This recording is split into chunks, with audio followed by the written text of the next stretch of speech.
అవన్నీ కూడా నేను ఆల్రెడీ మొక్కల కోసం వచ్చినటువంటి బాస్కెట్స్ అనమాట. అది కాకుండా నేను ఇది వచ్చేసి టైడ్ కోసము టైడ్ 5 kg ప్యాకెట్ తీసుకున్నట్లయితే ఈ యొక్క బకెట్ అనేది ఫ్రీ ఆఫర్ ఉండే అనమాట. అలా నేను 2 బకెట్స్ తెచ్చుకున్నాను. నేను ముందుగా మీకు ఇవి చూపించాను కదా, 2 ఆర్నమెంటల్ ప్లాంట్స్.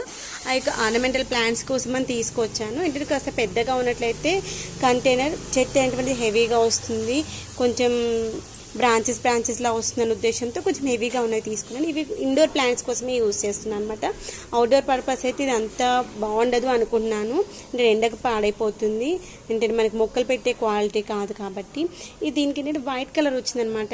ఇలా వైట్ కలర్ వచ్చింది కాబట్టి నేను ఏం చేస్తాను అంటే ఇలానే వైట్గా ఉన్నట్లయితే లోపల ఫంగస్ వచ్చినట్లయితే మనకి ట్రాన్స్పరెంట్గా కనిపిస్తుంది, బయటికి అస్సలు బాగోదు. అందుకే దీన్ని కూడా బ్రౌన్ కలరే వేసాను. ముందుగా బ్రౌన్ కలర్ వేసిన తర్వాత ఇలా డిజైన్ చేసుకున్నాను. అది ఎలా వేసారని చూపిస్తాను. చాలా బాగుంటుంది అనమాట. ముందుగా బ్రౌన్ కలర్ వేసి ఒక 2 కోటింగ్స్ వేసాను. తర్వాత ఆరిపోయింది, ఒక 4-5 days వదిలేసాను, ఆరిపోయింది అనమాట. అయితే కొన్నిటికేమో ఇలా లోపల సైడ్ వేసాను పెయింట్, కొన్నిటికేమో బయట సైడ్ వేసుకున్నాను. దీనికైతే లోపల సైడ్ వేసాను. నేను బయట సైడ్ వేయడం మొత్తం కింద అంతా కారిపోయింది అనమాట. అందుకని దీనికి బయట సైడ్ వేయకుండా లోపల సైడ్ వేసేసాను. ఇక్కడ చూసారా చాలా బ్యూటిఫుల్గా ఉంది కదా ఈ యొక్క వర్క్ అనేటువంటిది.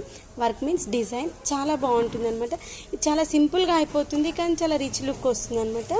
దీన్ని ఈజీగా ఎలా వేయచ్చు అని చూద్దాము. దీన్ని ఫిల్లింగ్ అయినా చేసుకోవచ్చు, లేదంటే ఇలానే వదిలేయచ్చు. ఇప్పుడైతే ఇట్లా వదిలేసాను. నెక్స్ట్ వేసేదానికి ఒకసారి ఫిల్లింగ్ చేసి చూస్తాను. అలా ఫిల్లింగ్ చేస్తే బాగుంటుందంటే ఫిల్లింగ్ చేసేసుకుంటాను.